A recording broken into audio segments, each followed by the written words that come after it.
Interpreting spine MRI scans can be tricky. Many abnormalities show up on MRI, but not all of them actually cause pain. This makes it difficult for radiologists to distinguish between findings that matter and those that don't. Spine specialists often meet patients face to face and use their symptoms to focus on the most relevant MRI findings. However, radiologists usually don't have access to detailed symptom information, so they tend to list all abnormalities without ranking their importance. This can make MRI reports less useful for guiding treatment. In this video, we'll explore how matching patient symptoms to MRI findings can improve diagnosis and patient care. Symptom MRI correlation is about connecting what the patient feels with what's seen on the scan. When radiologists have access to high-quality clinical information, they can better identify which MRI findings are actually causing pain. This approach boosts diagnostic accuracy and confidence. Without symptom information, radiologists might miss the real pain generator or overemphasize incidental findings. By learning to match symptoms with MRI results, radiologists can provide more actionable reports, helping both patients and their healthcare providers make better decisions. Spine MRIs are highly sensitive and often reveal degenerative or structural changes, even in people without symptoms. This means that many findings on MRI might not be related to a patient's pain at all. Incidental findings can confuse the diagnostic process, making it hard to pinpoint the true pain generator. As a result, MRI reports may lose clinical value, especially for non-specialist providers who rely on radiologists for guidance. Understanding which findings are relevant requires more than just looking at images. It demands context from the patient's symptoms. Additionally, radiologists interpret spine MRIs without much symptom information. They first rule out serious issues like fractures, infections, or tumors. Then they use structured templates to list abnormalities in bones, discs, joints, and soft tissues, often level by level. While this method is thorough and predictable, it doesn't help prioritize which findings are actually causing symptoms.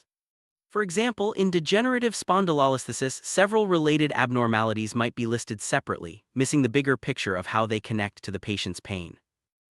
Spine specialists have a key advantage. They see patients in person, take detailed histories, and directly match symptoms to MRI findings. This allows them to dismiss incidental findings and focus on actionable pain generators. In contrast, radiologists often lack direct patient access and must rely on intake sheets or medical records, which can be incomplete or outdated.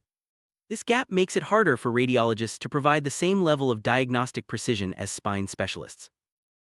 Bridge the gap. Brief symptom questionnaires can be used before MRI scans. These questionnaires capture essential details about pain quality, severity, location, and what makes symptoms better or worse. By tailoring questions, radiologists can gather the most relevant information for interpreting MRI studies. Studies show that using patient-reported symptom data from pre-MRI questionnaires can lead to nearly perfect diagnostic agreement between radiologists and spine specialists. Best questionnaires are short but powerful. They help localize symptoms, characterize pain, and distinguish between radicular and axial pain.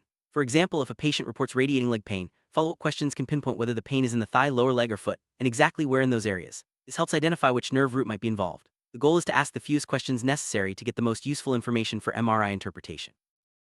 Understanding the character of pain is crucial. Electrical shooting pain often points to radicular nerve root issues, while dull, aching pain suggests axial non-neural sources. The timeline of symptoms also matters. Sudden onset may indicate a new injury, while gradual worsening suggests chronic conditions like spondylosis or stenosis. The severity of symptoms helps determine urgency and treatment option. All these details help radiologists connect the dots between symptoms and MRI findings.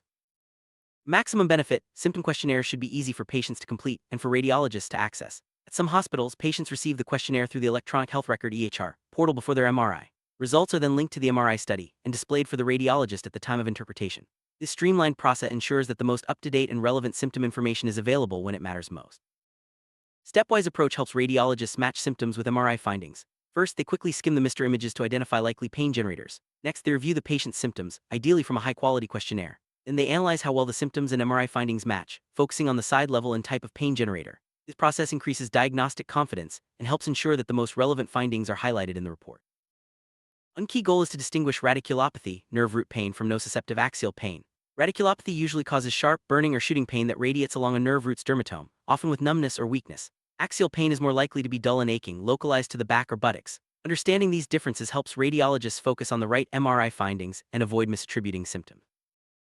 After reviewing both the images and the symptoms, radiologists look for a match. For example, if a patient has right-sided L5 symptoms, the radiologist checks the L4, L5, and L5S1 levels for nerve root compression. If the MRI shows a disc herniation at the right L5, S1 foramen, this matches the symptoms and increases diagnostic certainty. Findings on the opposite side or at unrelated levels can often be dismissed as incidental. Let's look at some real-world examples. In one case, a 42-year-old had sudden electric pain in the right buttock and leg, radiating to the lateral calf. MRI confirmed a right L5, S1 foramen disc herniation compressing the nerve root. The radiologist's report highlighted a perfect match between symptoms and MRI with high diagnostic certainty. In another case, left-sided thigh and foot pain matched a left L3, L4 disc extrusion, again confirming the diagnosis.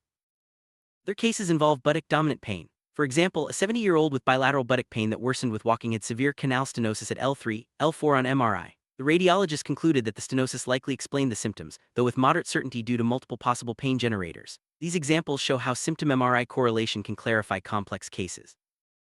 Low back pain can be especially challenging. In one vignette, a patient had slow-onset midline back pain with discogenic bone marrow edema at L3, L4, but the certainty of this finding as the pain generator was low. In another, a patient with cancer had nonspecific degenerative changes in fascicapsulitis, leading to moderate diagnostic certainty. These cases highlight the complexity of matching symptoms to MRI findings in axial pain. Radiologists can communicate how closely symptoms and MRI findings match by using a concordance scale, such as 0 to 5. A high score means strong agreement and high diagnostic certainty. Including this information in the MRI report helps other providers understand the confidence level behind the diagnosis, supporting better patient management and collaboration between specialists. Despite best efforts, some pitfalls remain. Symptom information can be ambiguous or misleading, especially if patients struggle to describe their pain or misunderstand questionnaire language. Overlapping symptoms from multiple pain generators can complicate the picture. High-grade MRI abnormalities may not always correlate with pain intensity, and grading systems for MRI findings are not always reliable predictors of symptoms. Common pain generators include foraminal stenosis, subarticular zone stenosis, central canal stenosis, facet joint osteoarthritis, and degenerative disc disease. Each has characteristic symptoms and MRI findings. For example, foraminal stenosis often causes unilateral radicular pain, while central canal stenosis leads to bilateral symptoms and neurogenic claudication. Recognizing these patterns helps radiologists target their search and improve diagnostic accuracy. MRI grading systems can help classify the severity of findings, such as disc degeneration or stenosis. However, these systems often fail to establish a direct link between imaging and symptoms. For example, severe disc degeneration may be seen in people without pain, while mild changes can cause significant symptoms in others. This highlights the need for symptom correlation rather than relying solely on imaging grades. Facet joint osteoarthritis and degenerative disc disease are common sources of back pain. Both can cause similar symptoms, making it hard to distinguish between them. MRI can show cartilage loss, bone marrow edema, and other changes, but these findings are also common in people without symptoms. The presence of bone marrow edema, especially when it matches the site and location of pain, increases diagnostic specificity. Summary: matching patient symptoms with MRI findings is essential for accurate and confident diagnosis in spine imaging. Symptom MRI correlation helps radiologists distinguish actionable pain generators from incidental findings, improving the clinical value of their reports. By integrating high-quality symptom information, radiologists can better support patients and healthcare providers, leading to more effective treatment decisions and better outcomes.